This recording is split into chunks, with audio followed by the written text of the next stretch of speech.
Dr. Rice, sugar-free rice, la la la la la la la.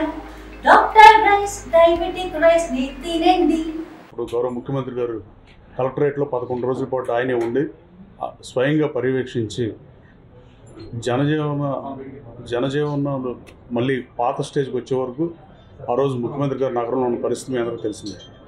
67 schools ఏదైతే సింగనగర్లో ఆ రోజు మునిగిపోయినాయో వాళ్ళకి టెక్స్ట్ బుక్లు కావాలని వాళ్ళు ఇందాక ఆయన చెప్పినట్టుగా 12,000 మంది ప్రైవేట్ స్కూల్ స్టూడెంట్లు బుక్స్ కూడా పోతే గౌరవ మంత్రి లోకేష్ బాబు నా దగ్గరకు వచ్చి కలిస్తే నేను మంత్రి లోకేష్ బాబు దృష్టికి తీసుకెళ్ళాను.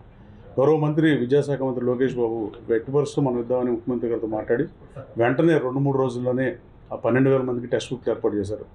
గతంలో ఎప్పుడూ ప్రైవేట్ స్కూల్స్కి ప్రభుత్వం నుంచి టెక్స్ట్ బుక్లు ఇచ్చిన పరిస్థితే లేదు. ఇచ్చినందుకు గౌరవ మంత్రి లోకేష్ బాబుకి ధన్యవాదాలు తెలియజేస్తున్నాను. అలాగే కంప్యూటర్ కూడా అడిగారు. 67 స్కూల్స్ 27 కంప్లీట్గా దెబ్బతిని మేము కొనుక్కునే పరిస్థితి లేదంటే నేను ఏదో ఒకటి చేస్తానని చెప్పాను. నేను కొంతమంది ఫ్రెండ్స్ కంపెనీ సిఎస్ఆర్ నుంచి తీసుకుని 14 లక్షల రూపాయలతో ఈ 27 సిస్టమ్స్ని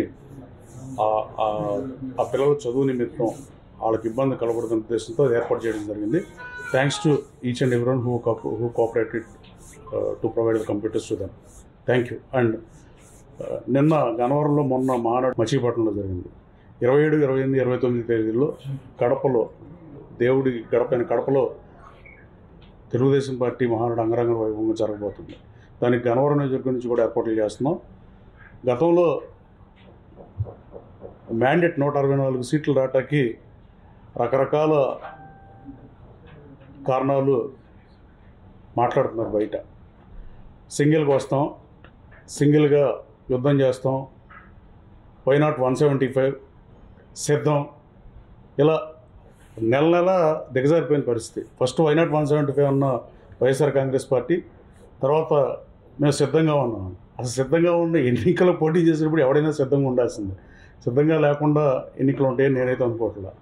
ఆ తర్వాత 151 సీట్లు ఇచ్చి పరిపాలించమంటే ఊరు వాడ రేట్లు తగ్గించి అమరావతి రాజధాని సర్వనాశనం చేద్దామని ఏకైక లక్ష్యంతో దాడి చేద్దాం అమరావతి మీదని అమరావతిని అంగుళం కూడా కదల్చలేకపోయాడు జగన్మోహన్ రెడ్డి గారు.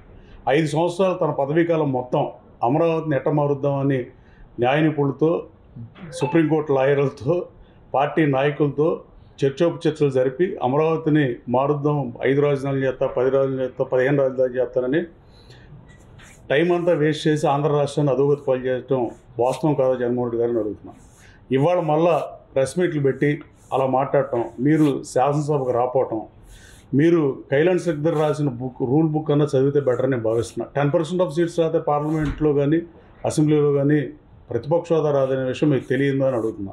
చంద్రబాబు నాయుడు గారు ప్రతిపక్ష హోదా తీసేస్తానని మీరు నాకు చెప్పిన మాట వాస్తవం కాదని అడుగుతున్నా.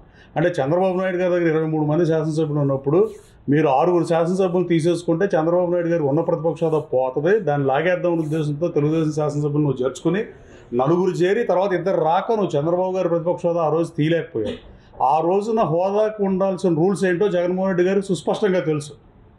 కానీ నాటకం ఆడుతున్నాడని నేను భావిస్తున్నా.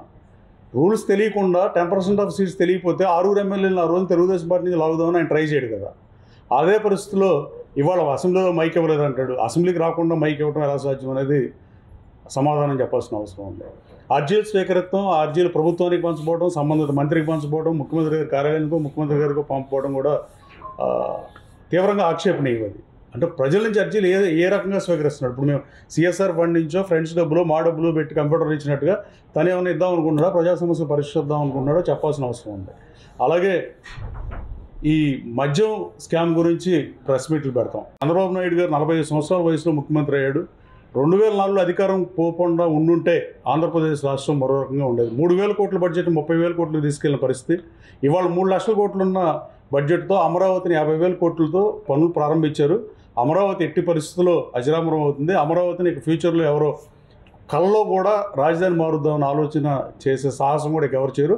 ఇప్పుడైనా సూటిగా మీ మీడియా ద్వారా అడుగుతుందా, జగన్మోహన్ రెడ్డి గారు అసెంబ్లీకి రావట్లేదు కాబట్టి మీడియా మిత్రులు మీరు అడగాల్సిన అవసరం ఉంది. ఇప్పటికైనా అమరావతి మీద జగన్మోహన్ రెడ్డి గారు స్టాండ్ ఏంటి? జగన్మోహన్ రెడ్డి గారు స్టాండ్ విత్ అమరావతి, లేదా మళ్ళీ ఫ్యూచర్లో నేను ఉన్న పొరపాటున అధికారం 10 ఏళ్ళకో 15 ఏళ్ళకో 20 ఏళ్ళకి ఎప్పుడు వస్తే మరి 10 రాజధానులు చేస్తా, 15 రాజధానులు కడతా, ఈ రాష్ట్రానికి అనవసరం చెప్పదలుచుకున్నాడా, లేదు దీన్ని స్వాగతిస్తున్నాడా? ఈ చెప్పకుండా ఎంతసేపు ఆ స్కామ్లో ఇది జరిగింది, ఆయన ఇలా చేశారు, ఈయన అలా చేశారు అనే మాటలు మీడియా మిత్రులు కూడా మీట్ ది ప్రెస్ ఏర్పాటు చేయాల్సిందిగా మిమ్మల్ని కోరుతున్నా.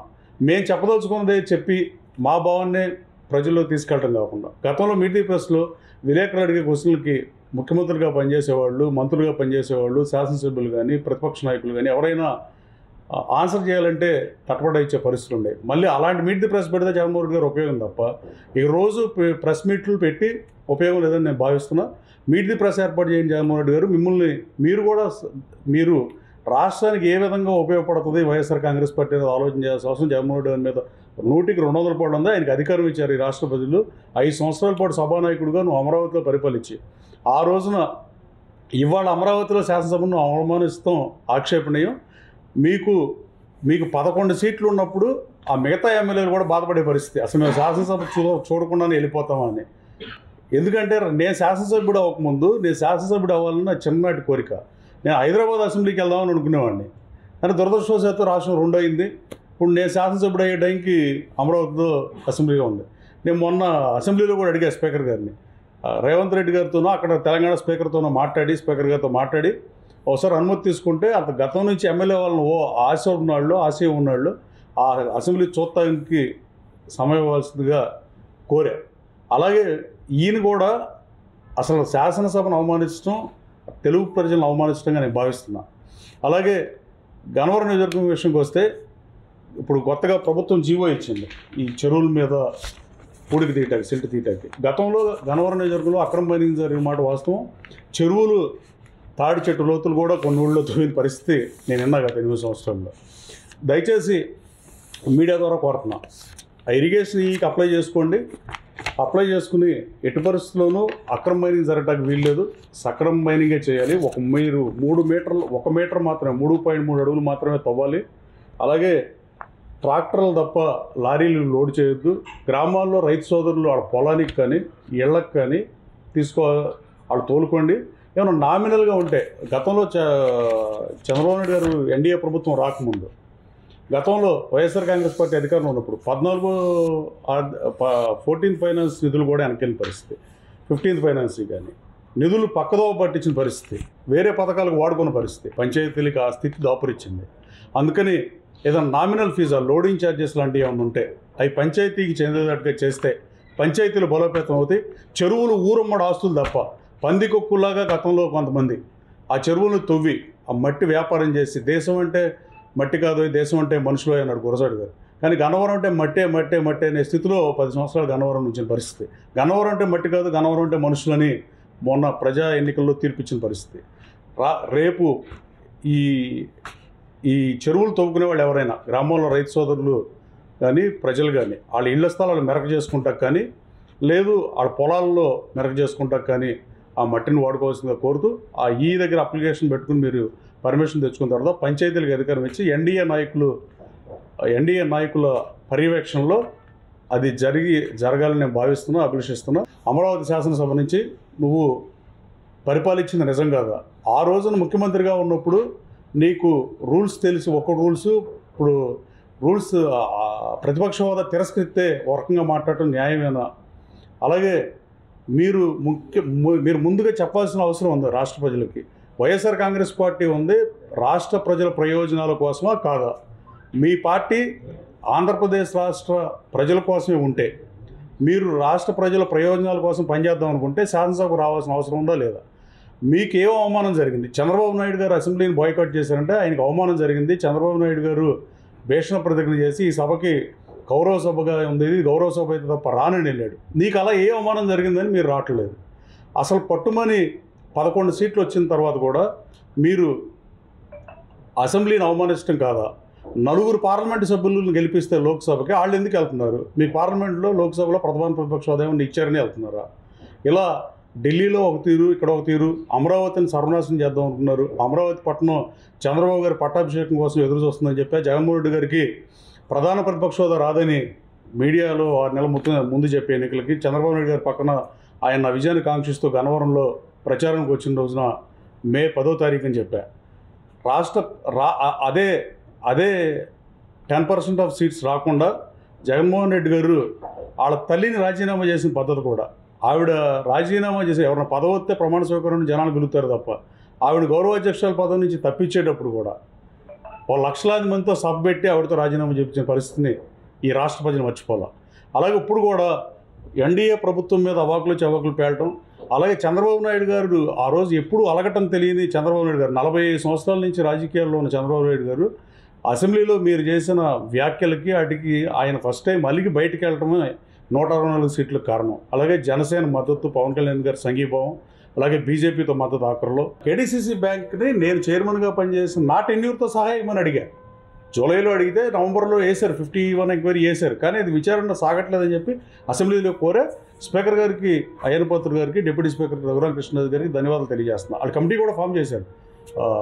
మన కొనతాల రామకృష్ణ గారు చైర్మన్గా, నేను, దుల్పాల నరేంద్ర గారు, ఇంకా సభ్యులు ఇతర కోన రవికుమార్ గారు కానీ, ఈ అమర్నాథ్ రెడ్డి గారు, ఆయన డీసీసీబీ మాజీ మంత్రి గారు డీసీసీబీ చైర్మన్గా చేశారు. ఆయన కూడా ఇలా 7గురితో కమిటీ చేశారు. ఆ కమిటీ వర్క్ స్టార్ట్ చేస్తుంది. అక్రమార్కులను వదిలే ప్రసక్తే లేదు. కేడీసీసీ బ్యాంక్ని దోచారు, ఆప్కాబుని దోచారు, అవుట్డేటెడ్ సాఫ్ట్వేర్ని కొన్నారు. ఆంధ్ర బ్యాంక్ 2012లో రిజెక్ట్ చేసిన సాఫ్ట్వేర్ని ఆప్కాబు కొనలేదు. తప్పు చేసిన వాళ్ళు శిక్షార్హులే. అది ఎవరు చేసినా, నేను చేసినా, మీరు చేసినా, ఇంకోటి చేసినా తప్పే. ఎట్టి పరిస్థితుల్లో డీసీసీబీలు ఈ సభా కమిటీ, ఈ హౌస్ కమిటీ ఏదైతే వేసారో దానికి వేసినందుకు స్పీకర్ గారికి ధన్యవాదాలు తెలియజేస్తున్నా, డిప్యూటీ స్పీకర్ గారికి కూడా. అది నిజాలు నిగ్గు తేలుతుంది. తప్పు చేసిన వాళ్ళు శిక్షార్హులే. విజయ డైరీ మీద కూడా ఏమైనా అడిగా, విజయ డైరీ మీద ఇంకా ఎంక్వైరీ వేయలేదు. డెఫినెట్గా వేస్తారని నేను ఆశిస్తున్నాను. లేకపోతే నెక్స్ట్ అసెంబ్లీ సెషన్స్తో మాట్లాడతాం. చట్టం ముందు ఎవరైనా సమానమే. దయచేసి రైతు సోదరులు అవకాశాన్ని ఉపయోగించుకోవాల్సిందిగా. ఎందుకంటే చాలా గ్రామాల్లో వాళ్ళు మా ఇంటికి మట్టి కావాలని చెప్పి నా ఆఫీస్కి వచ్చిన పరిస్థితి. ఇప్పుడు ప్రభుత్వం జీవో ఇచ్చింది కాబట్టి దీని అవకాశాన్ని వాడుకోవాల్సిందిగా కోరుతూ, అలాగే పక్కన ఆ ఊరు దాటి కూడా తోలించొద్దు. మైనింగ్ కూడా పొద్దున్నే 6 దగ్గర నుంచి సాయంత్రం 5 తర్వాత 5:30 తర్వాత ఆపేయాల్సిందిగా మీ ద్వారా మా గన్నవరం నియోజకవర్గ ప్రజలు కోరుతున్నా. మీరు ఆ పర్మిషన్ వచ్చిన తర్వాత సంబంధిత ఎంఆర్ఓలను కలిస్తే నేను ఎంఆర్ఓలకు ఆదేశాలు ఇస్తా. ఎట్టి పరిస్థితుల్లో పారదర్శకంగా జరగాల్సిన అవసరం ఉంది. గతంలో గన్నవరం అపకీర్తిని మూటగట్టుకుంది. ఏ రకంగా చూసినా అన్ని విషయాల్లో, మైనింగ్ విషయంలో కానీ, చెరువులు బాగా తవ్వేసిన పరిస్థితి కానీ, ఇబ్బందులు పడిన పరిస్థితి కానీ, 1-2 చెరువుల్లో మనుషులు చనిపోయిన సందర్భాలు కూడా గతంలో జరిగిన పరిస్థితి. సో అందుకని సక్రమ మైనింగే జరుగుతుంది. అక్రమ మైనింగ్ ఇంక తావలేదని తెలియజేస్తూ, ఈ ప్రైవేట్ స్కూల్స్ వాళ్ళకి ఆ రోజు టెక్స్ట్ బుక్లు ఇచ్చేందుకు లోకేష్ బాబుకి ధన్యవాదాలు, గౌరవ మంత్రి గారికి ధన్యవాదాలు తెలియజేస్తూ, మహానాడుకి పెద్ద ఎత్తున కడప తరలిపోతున్నారు తెలుగుదేశం పార్టీ నాయకులు, కార్యకర్తలందరూ. ఈ రాష్ట్ర భవిష్యత్తుని, ఈ రాష్ట్ర దశాన్ని అక్షర క్రమంలో ముందుండి అభివృద్ధిలో అణగారిపోయి ఆఖరికి గుంటలు బుడిచే కార్యక్రమాన్ని గత ప్రభుత్వం మాకు అప్పచెప్పింది. మా ప్రభుత్వానికి ఏ ప్రభుత్వం అయినా రోడ్లు వేసిన పరిస్థితి. ఈసారి మాత్రం ఉన్న గుంటలను పూర్తి కార్యక్రమాన్ని మాకు కల్పించిన గత దిక్కుమాలిన ప్రభుత్వం అలా అంత అధ్వాన స్థితిలో పరిపాలించింది అనడంలో ఏమాత్రం సందేహం లేదు. అలాగే పవన్ కళ్యాణ్ గారు కూడా ఒకే రోజు రోడ్స్ శంకుస్థాపన చేయడం కానీ, అలాగే గౌరవ మంత్రి లోకేష్ బాబు విద్యాశాఖలో సంస్కరణలు కానీ, 20 లక్షల ఉద్యోగ ఉపాధి అవకాశాల లక్ష్యంగా పనిచేయటం కానీ, అలాగే మల్లవల్లి అశోక్ లైలాండ్ ఓపెన్ చేస్తా వచ్చినందుకు కూడా లోకేష్ బాబుకు ధన్యవాదాలు తెలియజేస్తూ, గన్నవరం నియోజకవర్గ అభివృద్ధి ధ్యేయంగా పనిచేస్తా. గన్నవరం నియోజకవర్గ అభివృద్ధికి మీడియా మిత్రులు మీరు కూడా సహకరించాల్సింది కోరుతూ, మీ అందరూ ఈ కార్యక్రమాన్ని కవర్ చేయడానికి వచ్చినందుకు ధన్యవాదాలు తెలియజేస్తున్నాం. Thank you. ఇండియా పాకిస్తాన్ తాజా అప్డేట్స్ కోసం డౌన్లోడ్ చేసుకోండి RTV లైవ్ యాప్.